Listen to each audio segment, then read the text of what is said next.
By 1967, I've done about 7 books.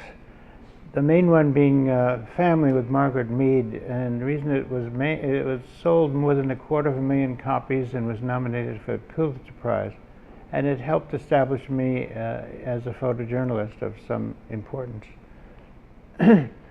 And one of the publishers of the one that did 3 of my books took me out for lunch one day and said, I'd like to do a book on Leonard Bernstein. Maybe we'll call it The Private World of Leonard Bernstein. Well, I was just thrilled because Lenny was kind of a hero of mine. I grew up where classical music was part of the environment, and he was certainly the most modern, up-to-date American composer. And I think he was running at that time the children's program of explaining music, and nobody had ever explained music as wonderfully as Lenny on the network. So I said, sure, I'd love to do it, and I had to first, Lenny wanted to meet the photographer, and so one day in the fall, I went up to his house, home up in Connecticut. It was a lovely fall day. I remember the children were playing he had 3 children, 2 girls and a boy. And one of the pictures that I took of them running across the fall leaves, they liked so much it became that winter was their Christmas card photograph. So we started in the morning. He was in his bathrobe and at the breakfast table.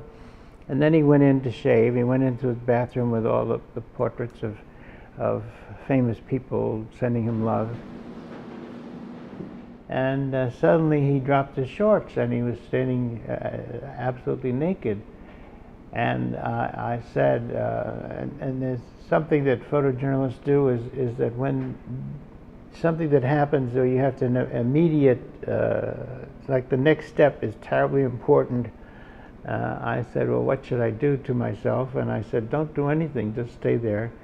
And he put his shorts back on, and we went ahead, and we got along very well. And I think it was a test to find out whether he would trust the photographer. I mean, selling a naked picture of Leonard Bernstein would probably be, you could do well in today's market, or the market back then.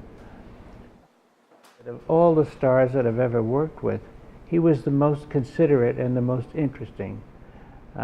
He's like my favorite, almost my favorite assignment that I ever had. And at breakfast one morning he said, I'd like to invite you for dinner tonight. Well, I had dinner with him the night before, and I said, oh, that's very nice. He said, well, no, I'm inviting you, but not your camera. I said, okay, that's fine. He said, no, it's not fine when I tell you who's coming for dinner. I said, well, who's coming for dinner? Charlie Chaplin. Well, I gulped, and it was not so much as a photographer, but personally, I mean, I loved the Chaplin pictures, films years ago, as the world did.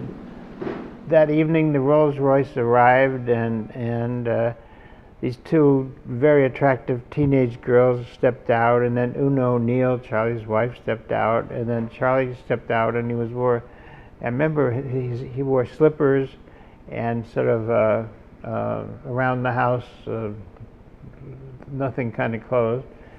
And I didn't really recognize Charlie Chaplin until he smiled, and suddenly you saw that Chaplin-esque thing, but he was pudgy, and he was in his 80s. And so we went into the living room, and then shortly after we were on the terrace having dinner, and I was fortunate enough to sit at the table. There were like 3 tables, and I was there with Charlie and Lenny, and I think there were about 6 of us around the table. And they began telling stories. And I don't know if you've ever had the opportunity. It's a wonderful experience to be with 2 actors that they tell stories to top one. I'll tell you a story, and they would tell you one funnier, like a crazier, wilder one. And we moved into the living room, and there was an upright piano, and Lenny asked Charlie, would you play Limelight, which is lovely music that Chaplin composed. And Chaplin did that, and then it was Lenny's turn. He sat down on the piano, and he took two big, large navel oranges, and he began rolling them around the black keys, and out came beautiful music. I mean, sort of a musician's trick. Well, then Charlie had to top that, and he said, do you have the music for La Traviata? And Lenny sort of shrugged his shoulders and looked up the piano bench, and there it was La Traviata, and they put it on, and he started playing, and then Charlie did an amazing thing. He started to sing the opera, both the male and female parts in his falsetto, and then the Chaplin-esque moves to this falsetto voice. It was just hilarious, and we were roaring with laughter. And I went over to Felicia, Lenny's wife, and I said, you know, I got to take this picture. She said, don't ask me, ask Una O'Neill. And I went over to her and said, quickly, I said, you know, I'm doing this photography book on Lenny, and this is so wonderful. She said, I don't think Charlie would mind.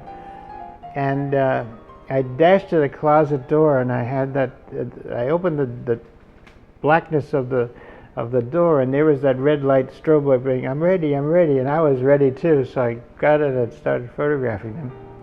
And had some, it was difficult to photograph because of a very low ceiling, and when you bounce strobe you need a higher ceiling. And pretty soon it was over. We were all just roaring with laughter.